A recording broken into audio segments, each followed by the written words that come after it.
afternoon and welcome to the podcast with me Zevanya as the host. At this time, we introduce a national figure, Johannes Latu Harahari. Dear audience, we had two guests, Brother Kefas and Sister Gracia. Gracia was the author of the book Johannes Latu Harahari, while Kefas was a community figure from Maluku who knew the history of Johannes Latu Harahari's struggle and survive. Good afternoon, Brother Kefas and Sister Gracia. Good afternoon. Today, I invite our audience to learn his story and survive during his lifetime about Johannes Latu Harahari. Hi, how are you, Gracia? I was fine. Gracia, that I know you as the author of the book Johannes Latu Harahari, and she know more deeply about this national figure from Maluku. Was you aware of Johannes Latu Harahari? Yes, I was. As the author of the book Johannes Latu Harahari, I learned more about the history and his struggle. And today, she wants to give us a story about Johannes Latu Harahari. So can you give us how was Mr. Johannes Latu Harahari life? He was born on July 6, 1900. During his childhood, he grew up in Ulat village, Saparua Island, Maluku. Mr. Johannes came from a prominent and religious family in Ambon. He attended a Dutch school in Ambon and then continued his law studies at Leiden University in 1927. He also got a degree of Master in Direction, equivalent to a Master of Law. His education shaped his legal and political insights for Indonesia's struggle. And Sister Gracia, why did Mr. Johannes Latu Harahari become one of the important figure in Indonesian independence movement? Because Johannes Latu Harahari participated in the proclamation of Indonesian independence on August 17, 1945. He also recruited about 30,000 people from Maluku to ensure their safety. He also provided 5-6 hectares of land for the Maluku community in Surabaya so that they would not suffer from hunger. And as a hero, he also experienced difficult while helped the Indonesian people. So what challenges Johannes Latu Harahari faced while helped the people of Maluku? So, Johannes Latu Harahari faced challenge. He rejected the Republic of South Maluku movement in 1915 because only South Maluku was considered part of Indonesia. Johannes Latu Harahari's struggle was ended long, and he divided into the meantime law and politics in Maluku. So from the long struggle, what did Mr. Johannes Latu Harahari provide to the people of Maluku?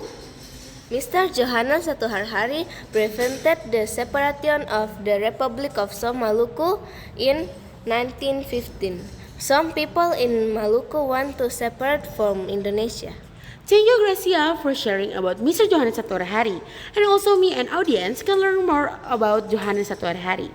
And also, we want to learn more deeply out of sight people of Maluku.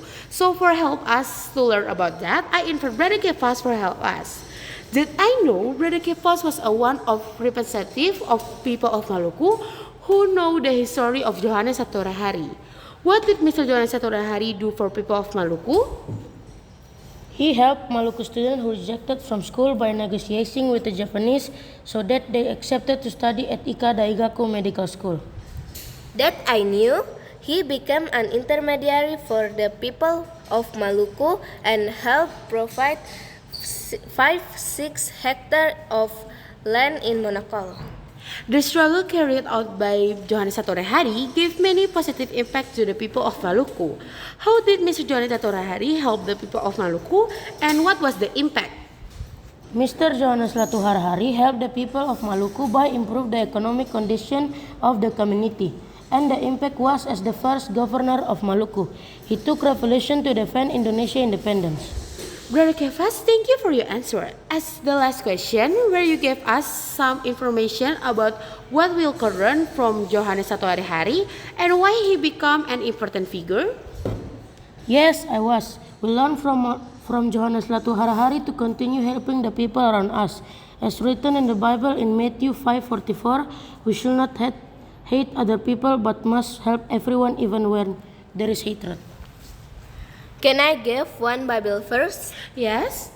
One Bible verse that I want give. Hebrew 13:16.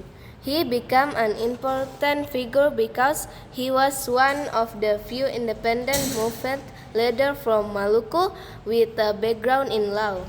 Thank you, Brother Kefas and also Sister Gracia, to learn more deeply about Mr. Johannes Satuari Hari. Yes, sure. And I also want to say thank you for you, Zevanya, for inviting me in this podcast.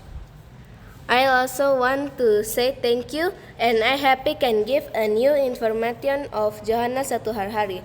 I hope that can help you guys. The story of Johannes Satuari Hari was important for the people of Maluku because all of his stories and dedication show that he wants to help and support the Indonesian during the struggle against Japan at the time. And from all the history of Mr. Johannes Latuhara Hari, we learn to help the people around us as written in the Bible in Matthew 5:44 and Luke 6:27. Finally, Zevanya as the host at and the time ended the discussion about the national figure Johannes Satuari Hari. Hopefully the information delivered by Sister Gracia and Brother Kefas inspired us to achieve our future goals. Thank you all my friends for your attention and participation until the end. Bye!